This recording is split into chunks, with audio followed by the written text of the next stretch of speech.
Tirahan ko na ba to? Tirahan ko na ba to? Tirahan ko na ba to? Boss, may mas respeto so yung SMS sa kanya. Anim na katao ang sugatan kabilang ang 2 tauhan ng MMDA matapos na managasa at mag-amok ang isang driver ng SUV sa Quezon City. Ayon kay Dexter Cardenas, Hepe ng Traffic and Transport Management Department ng Quezon City, minamaneho ng suspect ang isang Toyota Fortuner nang una nitong sagasaan ng isang joyride rider at angkas nitong babae. Sumunod naman binangga ng suspect ang Center Island ng Quezon Avenue at ang isang mag-asawang magkaangkas din sa motorsiklo. Sa lakas ng pagkakabangga ay nawasak ang likurang bahagi ng SUV. Sinubukan umano ng suspect na tumakas pero hinabol ito at nahuli ng mga tauhan ng MMDA. Nang kukunin na ang lisensya ng driver ay bigla na lamang itong nagwala at sinaktan ang mga traffic enforcer ng MMDA. Na-apprehend na po siya.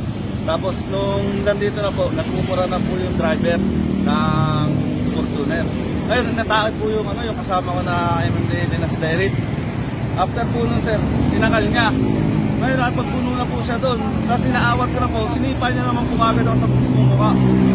Kaya, hindi na po ako malaglag. Kaya, inano na po namin siya.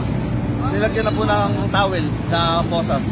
Sinubukan naman pakalmahin ng mga pulis ang suspect pero nagwala pa rin ito. Ating ginagawa. Mawakan! Laray ko! Isa, thank you. Mawakan na! Hoy! Boss! Hoy! Sasakadaan ka dyan eh! Sakay na kaya. Sakay mo na sa mobile tol. Tirahan ko na ba to? Sa mobile na. Tirahan ko na ba to? Wag! Ha? Wag! Tirahan ko na ba to? Wag! Halika na. Upo ka lang, pahinga ka lang. Tirahan ko na ba to? Ako, pero kaya sumunod ka sa attraction. Sige, susunod ako sa'yo, pero hindi sa kanya. Sige. Sige. Oh, boss, may mas respeto so yung SMS sa kanya. Tulad tayo ha. Inaalam pa kung nakainom ang suspect na mangyari ang insidente. Dinala na ang suspect sa QCPD Traffic Sector 1 para isailalim sa investigasyon kung saan naharap ito sa mga patong-patong na kaso.